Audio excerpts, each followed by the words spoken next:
नमस्कार दोस्तों, स्वागत है आपका स्टडी फॉर सिविल सर्विसेज में। यूपी ट्रिपल एससी पीटी की तैयारी कर रहे हैं तो फ्री वाला हमारा टेलीग्राम जरूर ज्वाइन कर लीजिएगा, जिसका कि पूरा नाम है UP triple SC PET by study for civil services, यानी कि @UP triple SC PET by study for civil services, बिना किसी स्पेस के, ना कोई अंडरस्कोर है। लगातार उसमें यूपी ट्रिपल एससी पीईटी से जो सिलेबस है जितनी भी, उसको पिक्स के फॉर्म में दे रहे हैं, बिल्कुल शॉर्ट पिक्स है। उतना अगर आप जो है कर लेंगे, काफी कुछ जो जितना भी पीटी में जीएसडी के करंट अफेयर है, सारी जो है हम लोग आपकी तैयारी हो जाएगी। उसी में टेस्ट सीरीज का भी लिंक मिलेगा, क्विज भी उसी में चालू कर दी है। लगातार उसको फॉलो करके रखिए, लगातार आपके लिए लगे हुए हैं, आप देख रहे होंगे। उस ग्रुप की लिंक वीडियो के डिस्क्रिप्शन में दी हुई है, जो हमारा डिस्क्रिप्शन में है उसी से ज्वाइन करिएगा। वीडियो के जो डिस्क्रिप्शन में लिंक दी हुई है उसी से ज्वाइन करिएगा, या फिर ये वाला ग्रुप है, देख लीजिए ध्यान से। टेलीग्राम में ये लिख के सर्च करना है UP triple SC PET by study for civil services, बिना किसी स्पेस के। ये वाला ग्रुप है, अपना ध्यान रखिएगा। ये वाला दूसरा कोई चैनल है, इसको ज्वाइन कर सकते हैं आप चाहें तो। ये वाला हमारा मेन चैनल। इंस्टाग्राम में हमारा पेज फॉलो कर लीजिएगा, स्टडी फॉर सिविल .सर्विसेज। इसमें स्टोरी हाईलाइट, जो हाईलाइट हो प्लस पोस्ट जरूर देखते रहिए। दोस्तों, UP triple SC PET exam के लिए हमारे वीडियोस लेक्चर्स लगातार आ रहे हैं और उम्मीद है कि आप लगातार रिवीजन कर रहे होंगे, क्योंकि ये परीक्षा का अंतिम चरण है। मतलब परीक्षा बहुत नज़दीक है, टल गई है, और आप ये उम्मीद मत करिएगा कि अब और आगे जाएगी।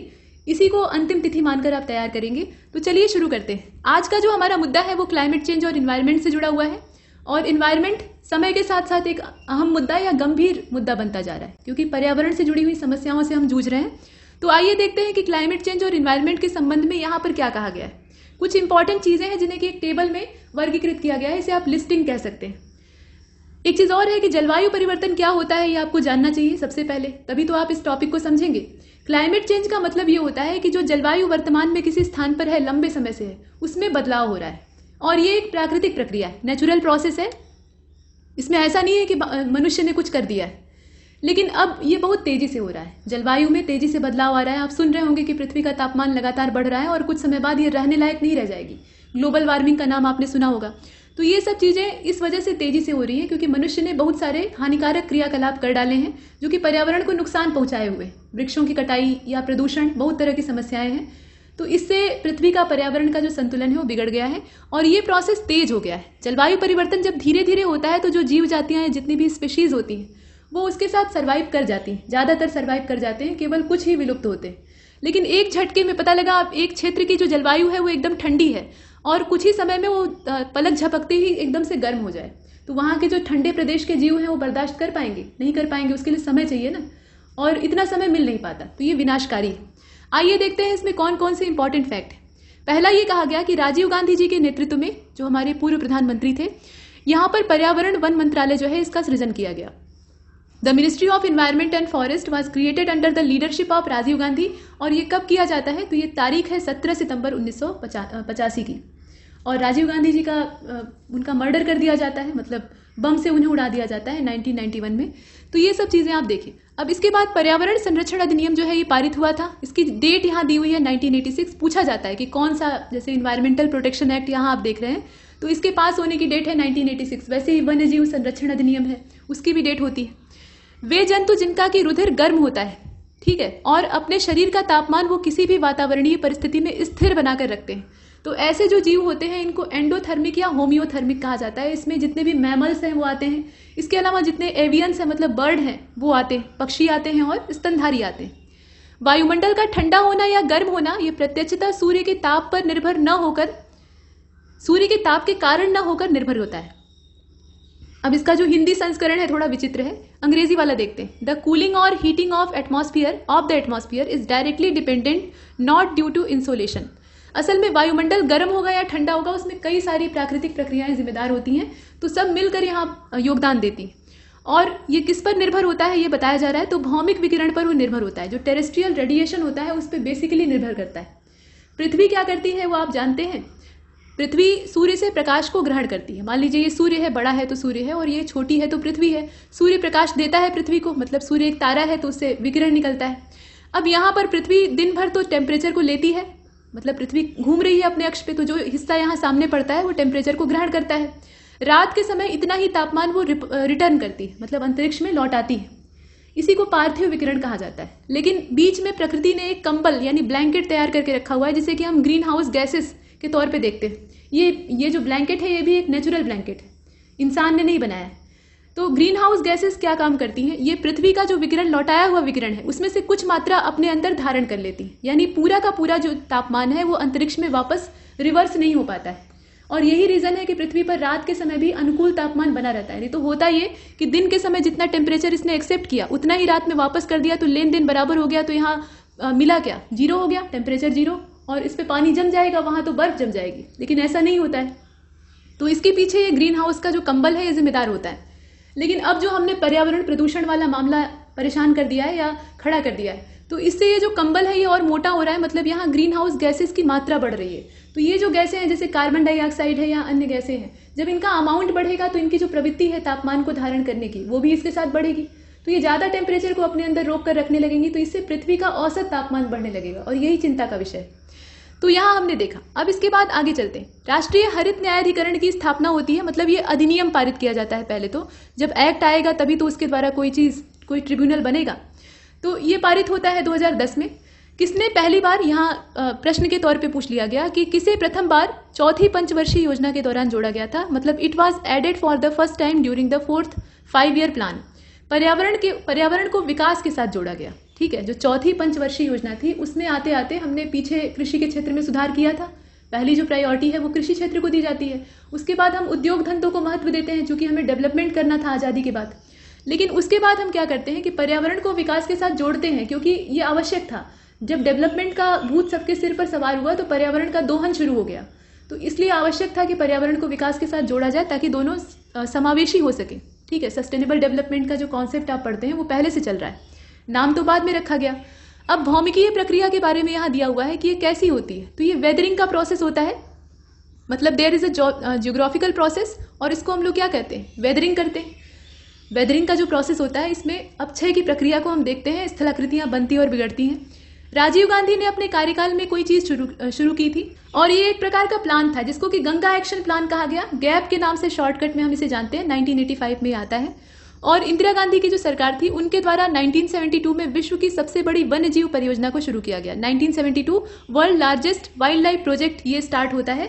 और ये जो परियोजना थी ये एक एक्ट के द्वारा आती है। इस अधिनियम का नाम है वाइल्ड लाइफ प्रोटेक्शन एक्ट 1972।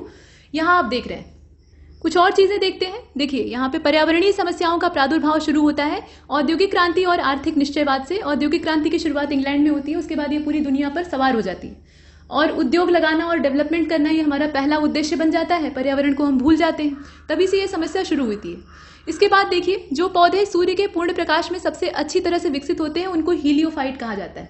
ठीक है, यहाँ पे हीलियोफाइट उनका नाम है। प्रकाश की कम तीव्रता में जो पौधे अच्छी तरह से जनरेट हो जाते हैं या ग्रोथ कर लेते हैं उनको सियोफाइट्स कहा जाता है। रंध्रों का खुलना और बंद होना ये किस चीज पर निर्भर करता है, तो भाई प्रकाश पर निर्भर करेगा, क्योंकि पौधे में ज्यादातर जो संवेदना होती है वो प्रकाश की वजह से ही होती है। वाष्पोत्सर्जन कैसी प्रक्रिया है, मतलब जो ट्रांसपिरेशन का प्रोसेस होता है वो असल में क्या है, एक बायोलॉजिकल प्रोसेस है। औद्योगिक क्रांति सबसे पहले कहाँ पर स्टार्ट होती है, इंग्लैंड में, और उसके बाद पूरी दुनिया में फैलती है। सांस्कृतिक पर्यावरण के विभिन्न तत्वों का विकास और संवर्धन किस काल में संभव हुआ ये आपको बताना है। मतलब in which period the development and promotion of various element of the cultural environment become possible. तो agriculture at different stage and stage of development, मतलब कृषि विकास के जो अलग अलग चरण थे और अवस्था थी उसमें हम इन चीजों को देखते हैं। इसके बाद देखिए, खेती की सर्वाधिक जो पुरातन प्रणाली है वो झूम कृषि है। पहले ऐसे ही खेती होती थी और जंगल के उजड़ने का सबसे बड़ा रीजन यही है। ये शिफ्टिंग कल्टीवेशन का एक घातक नमूना है। विश्व तथा भारत में आज भी जो झूम या स्थानांतरित कृषि है वो प्रचलित है। और भारत में अगर देखा जाए तो दक्षिण और दक्षिण पूर्वी एशिया, ये विश्व की बात हो रही है। पहले विश्व का दिया है, उसके बाद भारत का दिया है। तो विश्व में अगर हम देखें तो साउथ और साउथ ईस्ट एशिया में ये ज्यादा दिखाई देती है, शिफ्टिंग कल्टीवेशन अधिक है। और पूर्वोत्तर भारत में ये दिखाई देती है। तो पूर्वोत्तर भारत ये सघन वन्य क्षेत्र हुआ करता था, लेकिन अब इसमें तेजी से जो बनावरण है वो घट रहा है। अगले वाले को देखते हैं। मनुष्य के लिए सर्वाधिक कार्यक्षम तापमान या आर्द्रता जो है वो 25 डिग्री सेल्सियस होता है। मतलब तापमान इतना अच्छा माना जाता है और 60% आर्द्रता होनी चाहिए। पारिस्थितिकी के जनक की संज्ञा किसको दी गई है, ये फादर ऑफ इकोलॉजी कहलाते हैं अर्नेस्ट हैकेल। ठीक है, अर्नेस्ट हैकेल। पारिस्थितिकी के अंतर्गत पारस्परिक अध्ययन किया जाता है, मतलब interaction studies are done under ecology. ये किस चीज का अध्ययन होता है, तो वातावरण यानी इन्वायरमेंट और कम्युनिटी के बीच का होता है। दोनों का पारस्परिक अंतर संबंध हम देखते हैं। मानव भूगोल के जन्मदाता कौन है, ये ह्यूमन जियोग्राफी है असल में। तो फ्रेडरिक रेडजेल का नाम आता है, इन्हें ह्यूमन जियोग्राफी का फादर कहा जाता है। मेघ बीजन यानी जो क्लाउड सीडिंग होती है, इसमें कौन से यौगिक का हम इस्तेमाल करते हैं और कृत्रिम वर्षा कराने में सक्षम हो पाते हैं? तो ठोस कार्बन डाइऑक्साइड को बादलों के ऊपर छिड़कते हैं, इससे बादल के अंदर जो वाष्प कण हैं वो भारी होकर संघनित होते हैं और वर्षा हो जाती है। ठीक है, और आयोडीन के यौगिक का भी इस्तेमाल किया जाता है। इकोलॉजी शब्द का सबसे पहली बार इस्तेमाल किसने किया था? तो अर्नेस्ट हैकेल ने किया था। ये 1869 की बात है, काफी पहले की। अब जो शैडो लविंग प्लांट्स होते हैं, जिन्हें की छाया पसंद होती है, उनको क्या कहा जाता है? तो उन्हें हेलियोफोबस कहा जाता है, जिन्हें सूर्य का प्रकाश पसंद नहीं होता है। एंजाइम क्रियाशीलता के लिए सबसे अच्छा तापमान क्या माना जाता है? जब एंजाइम बेहतर तरीके से अपने काम को करते हैं, एक्टिव रहते हैं, तो ये तापमान वही 25 से 30 डिग्री सेल्सियस है। इसीलिए पीछे मनुष्य के लिए भी अनुकूलित तापमान यही बताया गया, क्योंकि मानव शरीर में क्रियाविधि जो होती है, जितने भी जीव जंतु हैं सभी के साथ वही है, वहां एंजाइम का महत्वपूर्ण योगदान होता है। इसके बाद देखिए, विटामिन ए और डी तथा कैरोटीन के निर्माण में महत्वपूर्ण भूमिका किस चीज की होती है? तो प्रकाश आवश्यक होता है, प्रकाश के बिना ये प्राप्त होना संभव नहीं। अल्प दीप्तिकालीन पौधे कौन से हैं? मतलब शॉर्ट टेक ग्रोन प्लांट्स जिनको कहा जाता है। तो टोबैको और सोयाबीन इसी कैटेगरी में आते हैं, और सोयाबीन जो है इसका प्रोटीन लेवल काफी हाई लेवल का होता है। अल्प दीप्तिकालीन पौधों को आपने देखा। इसके बाद अगले वाले को देखते हैं। यहाँ कहा गया कि keeping seeds at low temperature for germination is called. ये जो प्रक्रिया होती है इसको क्या कहा जाता है? इसको वेनिलाइजेशन कहा जाता है, मतलब बसंतीकरण हिंदी में कहते हैं। तो अंग्रेजी और हिंदी इसीलिए दिया हुआ है कि आप दोनों समझ सकें। मरुद्भिद पौधे में पत्तियां प्रायः बदल जाती हैं। देखिए, जो मरुस्थल में उगने वाले पौधे होते हैं उनके बारे में कहा जा रहा है। तो वहां पे पानी की कमी है, तो पत्तियां अगर बहुत चौड़ी चौड़ी बड़ी बड़ी होंगी तो वाष्पोत्सर्जन की प्रक्रिया तेज हो जाएगी, तो पौधा तो सूख जाएगा। लेकिन जो मरुस्थलीय पौधे हैं वो बेवकूफ तो होते नहीं है, चालाक होते हैं। तो उन्होंने अपने आप को ढाल लिया है, वो पत्तियों को कांटे में बदल देते हैं। कांटे निकल आते हैं या पत्तियां बहुत छोटी हो जाती हैं, प्रायः कटीले होते हैं। ठीक, तो यहाँ क्या दिया है? कांटे में बदल जाती है, जो थ्रोन्स होते हैं उसमें बदल जाती है। Alpine trees are found in India. भारत में अल्पाइन वृक्ष कहाँ मिलते हैं? तो ऊंचाई के हिसाब से यहाँ दिया हुआ है, एल्टीट्यूड दिया है 3600 से लेकर 4000 मीटर का जो एल्टीट्यूड है वहां पे ये पाए जाते हैं। और वनस्पतियों का वितरण ये एल्टीट्यूड पर भी डिपेंड करता है, सिर्फ लैटिट्यूड ही इसमें फैक्टर नहीं होता है। इसके बाद देखें आगे, यहां दिया हुआ है कि स्थायी हिमरेखा भारत में कितनी ऊंचाई पर है, जहां हमेशा बर्फ आच्छादित रहती है, उस लाइन के बारे में कहा जा रहा है। तो ये जो परमानेंट स्नो लाइन होती है, ये 400 मीटर की ऊंचाई से मिलनी शुरू हो जाती है। और 400 मीटर की ऊंचाई से, माफ कीजिएगा, यहाँ 4000 मीटर है, तो 4000 मीटर की ऊंचाई से वो मिलनी शुरू हो जाती है और वहां पे परमानेंटली जमी रहती है बर्फ। इसके पीछे रीजन क्या है? एल्टीट्यूड है, ऊंचाई। इसके बाद आगे चलते हैं। पौधे के सभी पोषक तत्वों से युक्त कार्बनिक पदार्थ कौन सा है? ह्यूमस होता है। ह्यूमस काफी इंपॉर्टेंट होता है और इसमें जीव जंतुओं का बड़ा रोल होता है। भारत में अवनालिका अपर्दन से सबसे ज्यादा प्रभावित क्षेत्र कौन सा है? तो जो चंबल घाटी गब्बर सिंह का एरिया है वही है। ये मालवा का पठार है, असल में मालवा प्लेटू। ठीक है, ये एरिया जो है ये पूरी तरह से जो डक्ट इरोजन होता है उससे प्रभावित है। बड़े बड़े यहाँ पे बीहड़ पाए जाते हैं। आर्द्रता को किस में नापा जाता है? तो सापेक्षिक आर्द्रता की जो प्रतिशत इकाई है उसमें से नापते हैं, मतलब percent unit of relative humidity. और जहां भी रिलेटिव ह्यूमिडिटी की बात की जाती है वहां पे आप यूनिट की बात नहीं करें तो बेहतर है। ठीक, तो ह्यूमिडिटी को यहाँ पे मेजर किया जाता है सापेक्षिक आर्द्रता की जो प्रतिशत इकाई है उसी में, परसेंट में। इसके बाद वनस्पतियों को अगर सड़ा दिया जाए, मतलब वो सड़ जाए, तो कौन सी गैस उत्पन्न होती है? मीथेन उत्पन्न होती है। ठीक है, धान के खेतों से भी ये निकलती है। वायुमंडल में ऑर्गन गैस की मात्रा कितनी है? तो 0.93% है। वायुमंडल में जो वायुओं का संगठन है, मतलब गैसों का संगठन है, उसे आप देखते हैं। नाइट्रोजन सर्वाधिक होती है, सेकेंड पोजीशन ऑक्सीजन की है। मृदा में औसतन कार्बनिक पदार्थ कितना पाया जाता है? तो औसतन एक अच्छी जो मिट्टी है उसमें 5% पाया जाता है। पौधों में पाया जाने वाला जो प्राकृतिक ऑक्सीजन है, यानी नेचुरल ऑक्सीजन, वो क्या है? तो वो इंडोल एसिटिक एसिड होता है। ठीक है, इंडोल एसिटिक एसिड होता है, यहाँ आप देख रहे हैं। और संसार का सबसे बड़ा लोएस्ट प्लेन कहाँ पर है? तो इसकी लोकेशन भाई चाइना में है, उसको आप याद रखिएगा। The soil reach to another place by blowing by wind is called. ये जो प्रक्रिया है, मतलब जिसके द्वारा मिट्टी हवा के सहारे उड़कर दूसरे स्थान पर पहुंच जाती है, इसको वातोड़ मृदा कहा जाता है, मतलब एवोलियन सॉयल कहा जाता है, जो कि हवा से चलकर आई। अब देखिए, द बेड ऑफ सब सॉयल इज कॉल्ड। इसको क्या कहते हैं? हॉरिजन बी कहते हैं, यानी संस्तर बी के नाम से जानते हैं।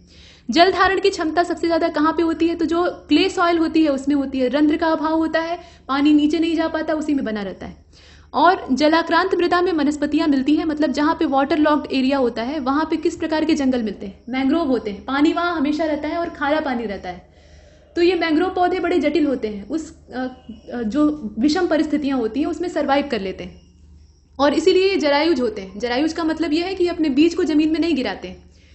इसके बाद देखिए, यूटिकोलेरिया, नेप्थिन्स, डायोनिया और ड्रोसेरा, ये किस प्रकार के पौधे हैं? तो ये इंसेक्टिवोर हैं, मतलब ये कीटभक्षी होते हैं। अब इसका मतलब ये नहीं कि ये इंसान को भी पकड़कर खा लेते हैं, जैसा कि फिल्मों में दिखाया जाता है।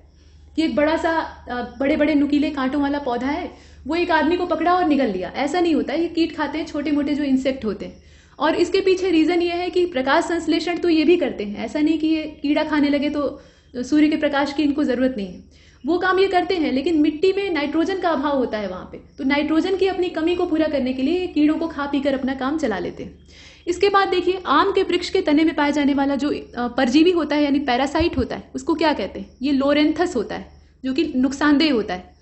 इसके बाद देखिए नीचे, तो soil water that plant absorb, यहाँ पे है, इसे ध्यान दीजिएगा, soil water that plant absorb through their root, इसको क्या कहा जाता है? मतलब इस प्रकार का जल जो कि पौधे अपनी जड़ों के द्वारा सोख लेते हैं, इसको कोशिका जल, सेल वाटर कहा जाता है।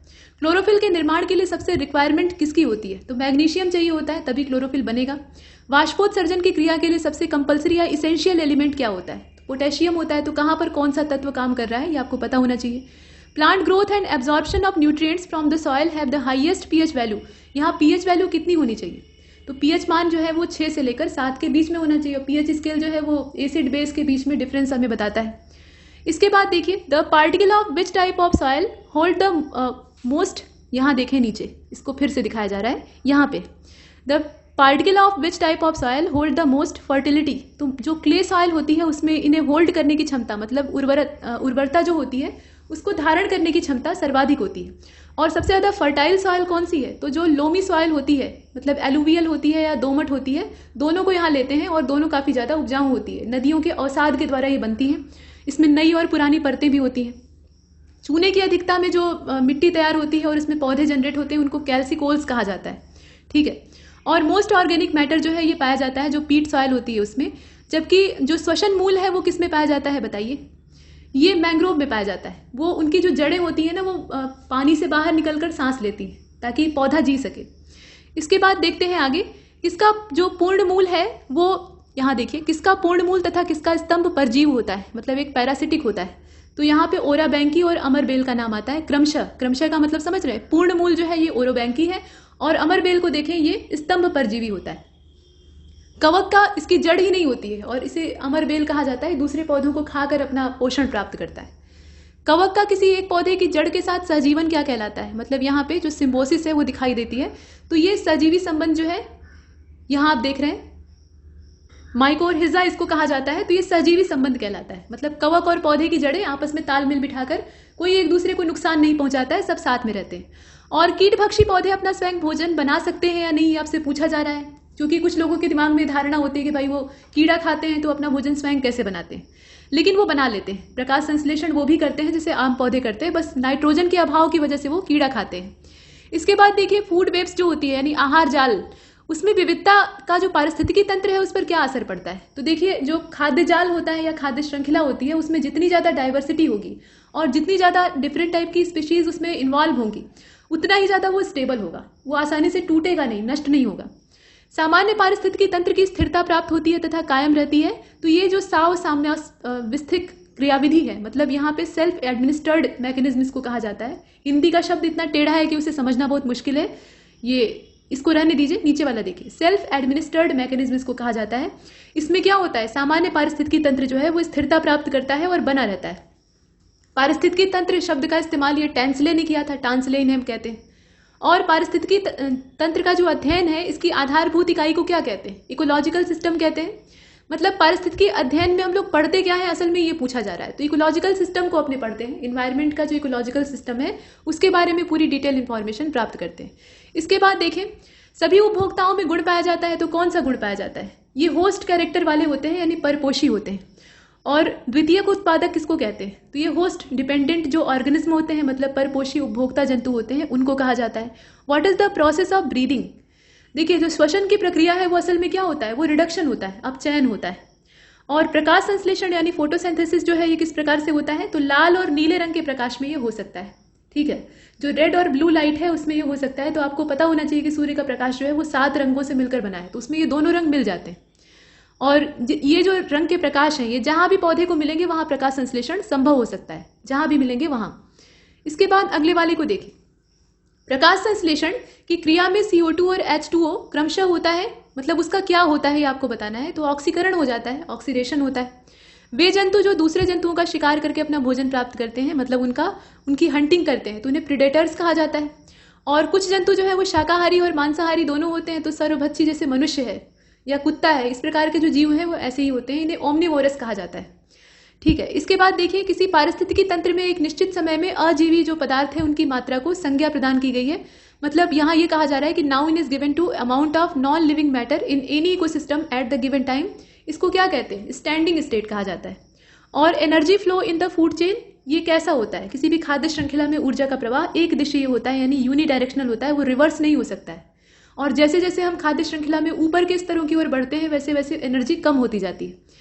इसके बाद देखिए, क्योंकि ऊर्जा का ह्रास बहुत ज्यादा होता है, which of the following are called natural scavengers, मतलब प्राकृतिक सफाई कर्मी किसको कहा जाता है? तो ये डिकम्पोजर्स और फंगी होते हैं। ठीक है, ऐसे जीव भी होते हैं। इसके बाद ये कहा गया कि establishes relationship between biotic and non living component, इसको क्या कहते हैं? डिकम्पोजर कहते हैं। ये दोनों के बीच में संबंध स्थापित करते हैं। और is a functional unit of nature, ये क्या चीज है? तो यूनिट यहाँ आप देखिएगा, नेचर की फंक्शनल यूनिट कौन है? इकोसिस्टम है। ये उसके फंक्शन के तौर पे काम करता है, मतलब उसे क्रियान्वित करता है। The concept of ecosystem has been term by Karl Mobius और फॉर्बस, इसको कहा जाता है। यहाँ देखिए, मतलब ये दो व्यक्ति हैं। यहाँ पहले जो पर्यावरणविद है उनका नाम दिया है और दूसरे जो है वो फोर्ब्स हैं। तो इनके बारे में देखिए, ये जो पारिस्थितिकी तंत्र की विचारधारा है इसको इन्होंने दिया था।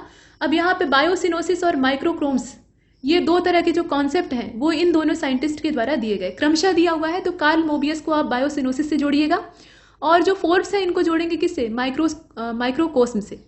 इसके बाद अगले डाटा की ओर चलते हैं। यहाँ देखें, which of the following establishes relationship between, माफ कीजिएगा, relationships among all the organism of a whole community. तो ये फूड वेब होता है जिसमें एक दूसरे के ऊपर निर्भरता होती है। Even though the flow of energy is in same direction, it passes through many layers. तो ये क्या है? ये फूड वेब है जिसमें कि ऐसा होता है। एनर्जी इज द, यहाँ देखें, energy is the unit of measurement in ecology. तो ये एनर्जी को नापने का यहाँ तरीका क्या है? जो हीट एनर्जी है, मतलब ऊष्मा, उसको देखते हैं। प्लांट टेक इन कार्बन डाइऑक्साइड, यहाँ देखें, carbon dioxide gas from the atmosphere in their food manufacturing process and it turn release the, अब यहाँ पे ब्लैंक स्पेस में आपको ऑक्सीजन भरनी है। मतलब सीधे सीधे आपसे ये पूछा जा रहा है कि पौधे जो प्रकाश संश्लेषण की क्रिया द्वारा अपना भोजन बनाते हैं उसमें वो वातावरण से कार्बन डाइऑक्साइड को ग्रहण करते हैं, इसीलिए तो उन्हें पर्यावरण का मित्र कहा जाता है, और बदले में ऑक्सीजन को रिलीज करते हैं। तो यहाँ जो रिलीज करने वाली गैस थी उसका नाम पूछा गया था, तो वो O2 है। इसके बाद अगले वाले को देखते हैं। Where is the national environmental research centre is locate, तो ये महाराष्ट्र में है, नागपुर में एग्जैक्टली इसकी लोकेशन है। और जो अल्ट्रावायलेट रेज है उनसे हमारा प्रोटेक्शन करने वाली ओजोन लेयर है, तो सिंपल बात है। पर्यावरण क्या है ये आपको बताना चाहिए। तो पर्यावरण असल में हमारे चारों ओर का वातावरण है जो कि हमें घेरता है और प्रभावित करता है किसी भी जीवधारी को। भारत में सबसे ज्यादा जंगल कहाँ पे पाए जाते हैं? तो एरिया वाइज अगर देखा जाए, परसेंट की बात नहीं हो रही है, एरिया वाइज अगर देखा जाए तो मध्य प्रदेश में।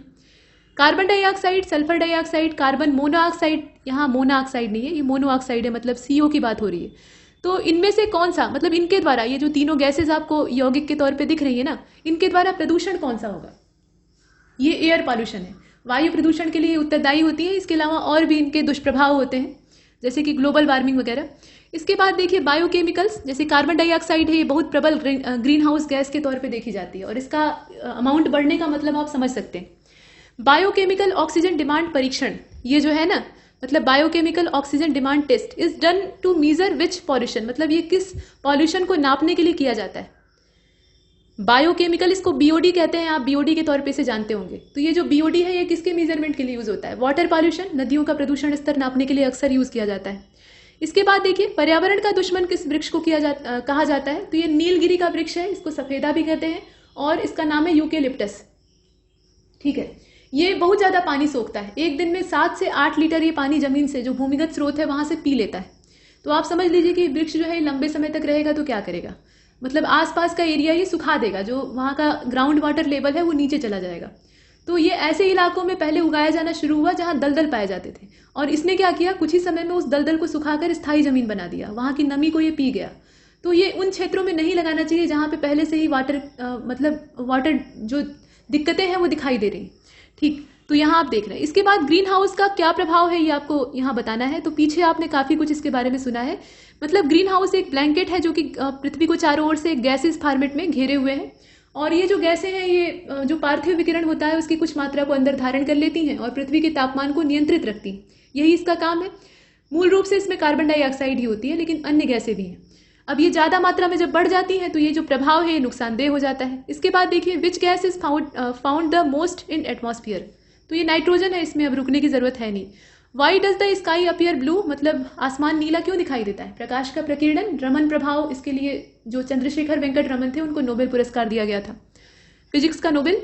इसके बाद देखिए world environmental day is celebrated on which date, 5 जून को मनाया जाता है, विश्व पर्यावरण दिवस, पेड़ वगैरह लगते हैं। ग्रीन हाउस प्रभाव के कारण पृथ्वी का तापमान बढ़ता है या घटता है बताइए? ये तो बच्चों वाला क्वेश्चन है। बढ़ जाता है ना, जो गैसेज हैं वो तापमान को धारण कर लेती हैं, तो तापमान जब यहीं पर रोक लेंगी, टेम्परेचर को वापस ही नहीं करेंगी, तो वो बढ़ेगा ही। इसके बाद देखिए what is the main objective behind Chipko movement, Chipko आंदोलन किससे जुड़ा हुआ था? वृक्षों की सुरक्षा से। जिन पेड़ों की कटने की शामत आई थी उनके ऊपर जो नागरिक थे, गांव वाले, महिलाएं वगैरह, वो सब पेड़ों को पकड़कर चिपक जाती हैं। और ऐसा सुनने में आता है कि ठेकेदार उनके ऊपर भी कुल्हाड़ी चला देते हैं। वो कितना सत्य था ये अलग बात है। तो कुल मिलाकर ये वृक्षों के प्रति प्रेम था। इसके बाद देखिए भारत सरकार के द्वारा केंद्र में पर्यावरण विभाग की स्थापना किस साल में की गई? 1980 में की गई है। राष्ट्रीय वन नीति के हिसाब से कितने प्रतिशत भूभाग पे जंगल का होना अनिवार्य है? तो 33% होना चाहिए कम से कम। ग्रीन पीस क्या है? तो ये एक तरह की इन्वायरमेंटल प्लानिंग है। Where is the headquarter of United Nation environmental programme UNEP? तो ये नैरोबी में है। नैरोबी का मतलब केन्या की बात हो रही है। और फोटोकॉपी मशीन से कौन सी गैस रिलीज होती है? तो ओजोन निकलती है। विश्व वन्य जीव कोष के द्वारा जो प्रतीक के रूप में पशु लिया गया है, मतलब उसका सिंबल है, वो एक पांडा है। पांडे का चिन्ह आप देखते हैं। इसके बाद देखिए where is the biotechnology park located? Lucknow में है। पृथ्वी दिवस कब मनाया जाता है? 22 अप्रैल को मनाया जाता है, अर्थ डे।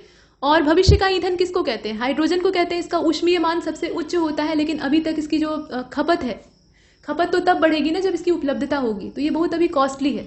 इसके बाद देखते हैं आगे, who is called the protector of environment? Ozone परत को कहा जाता है प्रोटेक्टर ऑफ एनवायरमेंट। हालांकि सिर्फ ओजोन अकेले हीरो नहीं है, और भी फैक्टर होते हैं जो कि यहाँ रोल प्ले करते हैं। जैसे अर्थ का मैग्नेटिक फील्ड जो वॉन एलन बेल्ट होता है, वो भी इसमें जिम्मेदार होता है। इसके बाद देखिए सबसे प्राचीन काल से उगाया जाने वाला फल का वृक्ष कौन सा है? खजूर है। ये जो डेट पाल्म होता है ना, ये बहुत लंबे समय से, पुराने समय से उगाया जा रहा है। सफोकेशन क्या होता है? तो सफोकेशन का मतलब होता है घुटन, जिसमें कि आपको ऑक्सीजन की कमी हो जाती है। और कोरोना वायरस का जब इफेक्ट बढ़ जाता है फेफड़ों पर तो सफोकेशन होती है और ऑक्सीजन लेवल कम होने लगता है। ये खतरनाक स्थिति है। देखिए जलवायु परिवर्तन में कौन सी गैसें भूमिका निभाती हैं? तो जो ग्रीन हाउस गैसेज हैं जो कि तापमान बढ़ा रही हैं, वही अपना रोल प्ले करेंगी। और क्लोरोफ्लोरोकार्बन जो होता है, ये ओजोन परत का दुश्मन होता है, वो उसका विघटन कर देता है। ओजोन का सूत्र क्या है? O3 होता है। ये काम क्या करता है कि ओजोन को ऑक्सीजन में तोड़ देता है, मतलब इसका विघटन करके इसे नया पदार्थ बना देता है और ये ओजोन नहीं रह जाती। क्लोरोफ्लोरोकार्बन किन गैसों का संयुक्त रूप है? तो आप देख रहे हैं ना, CFC, क्लोरोफ्लोरोकार्बन, मतलब क्लोरीन, फ्लोरीन और कार्बन, 3 इसमें तत्व हमें दिखाई देते हैं। भूतल पर CFC का प्रयोग कहाँ पर होता है? मतलब ये क्लोरोफ्लोरोकार्बन आता कहाँ से है, ये पूछा जा रहा है। तो जितने भी डिस्पेंसर होते हैं, मतलब स्प्रे कैन डिस्पेंसर होते हैं, वहाँ से रिलीज होता है। और जो AC होता है, मतलब एयर कंडीशन बहुत शौक से हम लोग लगा रहे हैं आजकल, जिसके पास थोड़ा पैसा बढ़ जाता है वो AC लगवा लेता है, तो वहां से रिलीज होता है। हेयर स्प्रे, शेविंग क्रीम, इस प्रकार के जो फोम वाले, एरोसॉल वाले हैं, वहां से रिलीज होता है। तो जितने भी सौंदर्य प्रसाधन है वहां से इसका उत्पादन होता है, तो ये नुकसानदेह है। भारत का कौन सा राज्य टाइगर राज्य के तौर पे जाना जाता है? तो टाइगर स्टेट कहा जाता है मध्य प्रदेश को। ठीक है, मध्य प्रदेश में भारत के सर्वाधिक संख्या में बाघ पाए जाते हैं। यहाँ का जो बांधवगढ़ टाइगर रिजर्व है वहां सबसे मैक्सिमम है, मतलब घनत्व ज्यादा है वहां पे टाइगर का। और वैसे देखा जाए तो पूरी दुनिया में सबसे ज्यादा बाघ हमारे ही पास है, यानी भारत में है। इसके बाद आगे चलते हैं। वन महोत्सव ये किसने शुरू किया था? तो ये KM मुंशी के द्वारा स्टार्ट किया गया था। और विश्व वन्यजीव कोष, मतलब संरक्षण कोष, यानी वाइल्ड लाइफ कंजर्वेशन फंड इसको कहा जाता है, इसकी लोकेशन कहाँ है? स्विट्जरलैंड में। What will be the direct result of green house effect? तो ग्लेशियर पिघलने लगेंगे जो कि अभी मेल्ट डाउन हो रहे हैं, और जो आसपास के तटवर्ती देश या द्वीप हैं उनके डूबने का खतरा है। दुनिया डूब जाएगी ऐसा माना जा रहा है। भाई तापमान बढ़ेगा तो बर्फ पिघलेगी, सीधी बात है। वृक्ष मानव किसको कहा जाता है? तो सुंदरलाल बहुगुणा जी को कहा जाता है। इसके बाद देखिए सर्वाधिक जैव विविधता कहाँ पाई जाती है? तो जो ट्रॉपिकल रेन फॉरेस्ट है वहां पे पाई जाती है। ये नहीं पूछ रहा है कि भारत में कहाँ पाई जाती है, यहाँ ये दुनिया का पूरा डाटा पूछ रहा है। तो जो ट्रॉपिकल रेन फॉरेस्ट होते हैं, यानी विषुवत रेखा के आसपास के सघन जंगल होते हैं, जहाँ वर्षा हमेशा ही ज्यादा होती है और तापमान उच्च बना रहता है, वहां खूब दैत्याकार वृक्ष उगते हैं। इसके बाद देखिए जैव प्रदूषण को मापने के लिए कौन सा परीक्षण होता है? तो पीछे हमने BOD को देखा है, वही चीज यहाँ दी हुई है। BOD का फुल फॉर्म भी जानते रहिए, बायोकेमिकल ऑक्सीजन डिमांड। ताजमहल पीला पड़ रहा है, सफेद संगमरमर का चमकता हुआ ताजमहल पीला पड़ रहा है। इसके मतलब इसका तात्पर्य यह है कि उसका डिके हो रहा है। तो इसके पीछे रीजन क्या है? ये एसिड रेन का शिकार बन गया है। उसके अलावा एक जो फफूंदी होती है वो भी इसको घेर रही है, तो काई जैसी संरचना इसके ऊपर इकट्ठी हो रही है। तो समय समय पर सफाई तो होती है, लेकिन ये जो अम्ल वर्षा है ये ज्यादा नुकसान पहुंचाती है, ये स्थायी नुकसान पहुंचाती है। इसके बाद देखिए, where are man made satellite install, तो बाह्य वायुमंडल में ये बनता है, मतलब स्थापित किया जाता है, जो आउटर एटमॉस्फेयर है वहां पे। Where is the ecological research and training centre of the country is located, तो ये बेंगलोर में है। ठीक है। रेड डाटा बुक का संबंध किससे है? तो विलुप्त और संकटग्रस्त जीव, जो इंडेंजर्ड और एक्सटिंक्ट ऑर्गेनिज्म है, उन सबको इसमें शामिल किया जाता है डिफरेंट टाइप की कैटेगरीज में। विश्व का सबसे प्रदूषित नगर कौन सा है? तो मैक्सिको सिटी है भाई, इसको याद रखिएगा। Where is the environmental education of kid located in USA, ये विस्कोसिन में है, ध्यान दीजिएगा। और सीएनजी का फुल फॉर्म क्या है? Compressed natural gas. ध्वनि प्रदूषण कितने डेसिबल तक मतलब कितने डेसिबल की ध्वनि होगी तो उसको ध्वनि प्रदूषण की श्रेणी में डाला जाएगा? तो 65 डेसिबल, इसको ध्वनि प्रदूषण की श्रेणी में माना जाता है। विश्व वानिकी दिवस कब मनाया जाता है? 21 मार्च। और where is the headquarter of forest survey of India is located, Dehradun में है। भारतीय वन प्रबंधन संस्थान कहाँ पे है? ये भोपाल में है, फॉरेस्ट मैनेजमेंट इंस्टीट्यूट इसको कहा जाता है। और centre for social forestry and eco rehabilitation, यहाँ ध्यान दीजिएगा, इको रिहैबिटेशन इज लोकेटेड, इसकी लोकेशन कहाँ है? प्रयागराज में है, यानी इलाहाबाद, अभी नया नाम प्रयागराज। भारत का पर्यावरण शिक्षा केंद्र कहाँ पर है? ये अहमदाबाद गुजरात में है, इसकी लोकेशन अहमदाबाद में है, मतलब गुजरात में। इसके बाद लास्ट डाटा देख लेते हैं, इंदिरा गांधी वानिकी एकेडमी कहाँ पर है, मतलब Indira Gandhi forestry academy location उसकी पूछी जा रही है, तो ये भी देहरादून में। और यहाँ तक हमने कुछ जो इंपॉर्टेंट फैक्ट थे इन्वायरमेंट से रिलेटेड उसे कवर किया है। और तब तक के लिए नमस्कार।